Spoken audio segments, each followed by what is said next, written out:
আসসালামু আলাইকুম। আজ আপনাদেরকে একটি নাস্তা তৈরি করে দেখাবো। শুধুমাত্র ময়দা দিয়ে এই নাস্তাটি তৈরি করব। নাস্তাটি খেতে কিন্তু অসম্ভব মজার হয়। একবার কাউকে খাওয়ালে সে কিন্তু বারবার এই নাস্তাটি খেতে চাইবে। এই নাস্তাটি কিন্তু অনেক সফট হয়। একবার বানিয়ে কিন্তু 2-3 দিনের মতো সংরক্ষণ করে খেতে পারবেন। এতটাই মজার হয়। চলুন তবে দেখে নেওয়া যাক এই নাস্তাটি কিভাবে বানাতে হয়। একটা বাটির মধ্যে আমি নিয়ে নিচ্ছি 1.5 কাপ পরিমাণ ময়দা। ময়দার পরিবর্তে আপনারা চাইলে কিন্তু আটা দিয়েও বানাতে পারবেন, তবে ময়দা দিয়ে বানালে কিন্তু টেস্টটা ভালো আসে। 1 চা চামচ দিয়ে দিচ্ছি লবণ, 1 টেবিল চামচ পরিমাণ চিনি, 1/2 টেবিল চামচ পরিমাণ ইস্ট। এবার চিনি, লবণ, ইস্ট ভালো মতো ময়দার সাথে একটা চামচের সাহায্যে মিশিয়ে নিচ্ছি। মেশানো হয়ে গেলে কিন্তু এর মধ্যে আমি দিয়ে দিব হালকা উষ্ণ গরম পানি।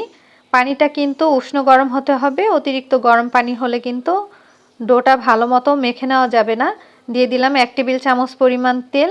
তেলটা ময়দার সাথে দিয়ে ভালো মতো মেখে নিতে হবে। এটা একটা সফট ডো তৈরি করে নিব। অল্প অল্প করে পানি দিয়ে তৈরি করতে হবে, একবারে বেশি পানি দিলে কিন্তু নরম হয়ে যাবে। তো আমি কিছুক্ষণ মেখে নেওয়ার পরে দেখুন হাতের সাথে কিন্তু ময়দার ডোটা লেগে আসছে, ঠিক এভাবে করে কিন্তু মেখে নিতে হবে। তো এখন আমি উপরে সামান্য একটু তেল মেখে রেস্টে রেখে দিব। আমি এই ময়দার ডোটা প্রায় 1.5 ঘন্টার মতো রেস্টে রাখবো। আপনাদের কাছে বেশি সময় থাকলে বেশি সময় ধরেও রেস্টে রাখতে পারবেন। ঢাকনা একটা ছিদ্র ছিল, সেটা আমি একটা টিস্যু পেপার দিয়ে বন্ধ করে দিচ্ছি। 1.5 ঘন্টা পরে আমি ঢাকনাটা তুলে নিচ্ছি, আর ময়দার ডোটা কিন্তু ফুলে ডবল হয়ে গিয়েছে। এবার বাতাসটা বের করে দিব, আর 2 মিনিট ভালোভাবে মেখে নিতে হবে। মেখে নেওয়া হয়ে গেলে আমি 4টি ভাগে ভাগ করে নিচ্ছি। এখানে যেহেতু আমি 1.5 কাপ পরিমাণ ময়দা নিয়েছি, 1.5 কাপ পরিমাণ ময়দাতে 4টি নাস্তা হবে। আর এরকম আঠালো করেই কিন্তু মেখে নিতে হবে। যতটা সফট করে মেখে নেবেন এই নাস্তাটা কিন্তু ততই সফট হবে।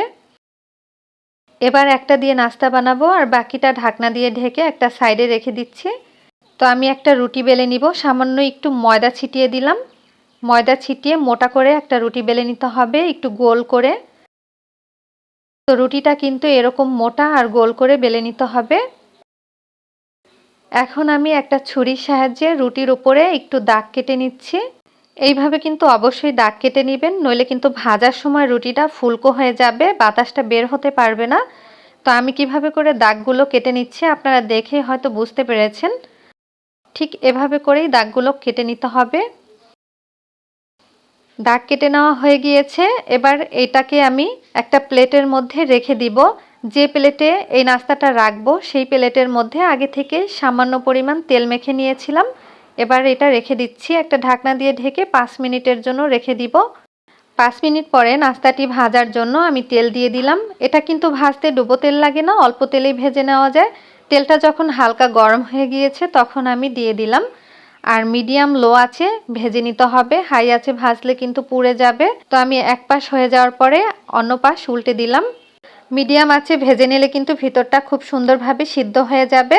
আর এই নাস্তার মধ্যে কিন্তু তেল ঢোকার কোনো চান্স নেই। তো ভাজা কিন্তু হয়ে গেছে, 2 পাশ থেকেই খুব সুন্দর কালার এসেছে। এবার আমি তেল ঝরিয়ে তুলে নিচ্ছি, আর বাকিগুলো কিন্তু একইভাবে ভেজে নিব। এই নাস্তাটি বানানো কিন্তু খুবই সহজ। বাসায় আটা অথবা ময়দা থাকলে ঝটপট বানিয়ে খেতে পারেন, অথবা বাচ্চাদের টিফিনেও বানিয়ে দিতে পারেন। নাস্তাটা খেতে কিন্তু অনেক মজার। আশা করছি আজকের ভিডিওটি আপনাদের কাছে ভালো লেগেছে। ভালো লাগলে অবশ্যই লাইক, কমেন্ট আর শেয়ার করতে ভুলবেন না। আজ এখানেই বিদায় নিচ্ছি। সবাই ভালো থাকবেন, সুস্থ থাকবেন। আল্লাহ হাফেজ।